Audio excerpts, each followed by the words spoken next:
Fight against contraband, we move on to the treason trial.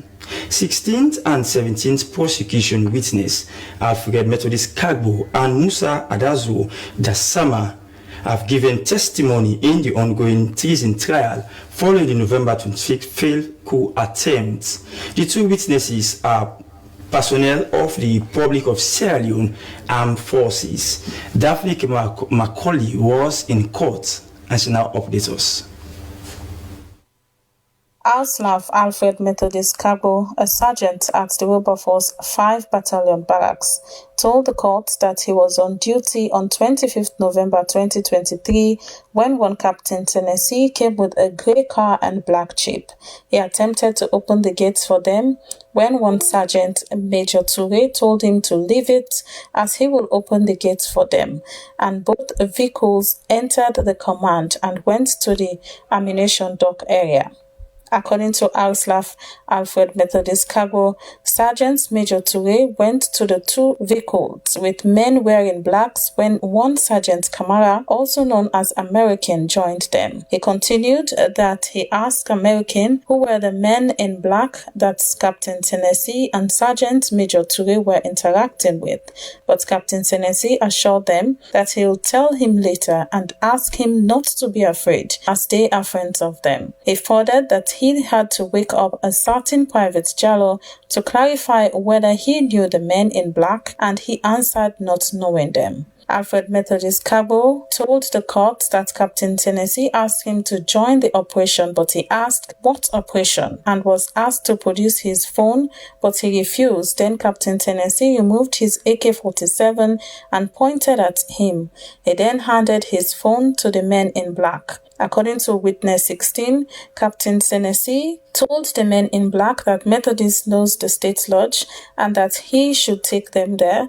As Captain Tennessee said, they're going to overthrow the government of President Julius Maada Bio before morning. Witness Alfred Kagbo explained that a gun was still pointed at him whilst they headed to the ammunition dock as the men in black distributed themselves to attack the other soldiers in the second gate. He added that upon their arrival at the first and second gate, they met one Private Abigail Samora and Lance Corporal Kamara. Then Sergeant Major Toure and Captain Tennessee took their weapons from them, and Private Abigail shouted for help. Auslav Alfred Methodist Kagbo told the court again that he managed to escape whilst he had gunshots at him as he ran through the pediatric ward at the 34 Military Hospital, then to the Wilberforce Primary School where he heard the sound of someone breaking the ammunition dock.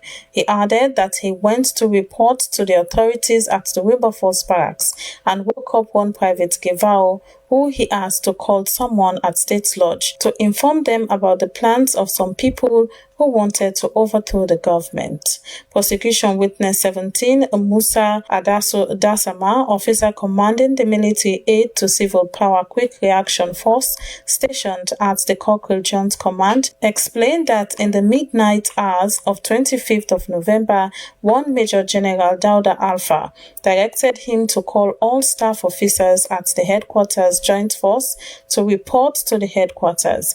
He passed on the information and they all responded. Prosecution Witness 17 continued that a meeting was held at the forecourt of the Joint Command at Cockrell, where Major General Dauda Alpha informed them that they have gotten an intelligence that unknown persons wanted to create atrocity in Freetown and that they should maintain maximum security. Musa Adaso Dasama explained that Major Dauda Alpha instructed the Chief of Joint Force Staff, Eagondo, to organize a patrol team led by the Sierra Leone Police to patrol the city of Freetown. He added that later that night, one Major James Iramara informed him that unknown persons have attacked the 5th Battalion ammunition store at Wilberforce, and then he was later ordered by Major General Dauda Alpha to see who was then commanding the Wilberforce ammunition store after the attack. He continued that him and his men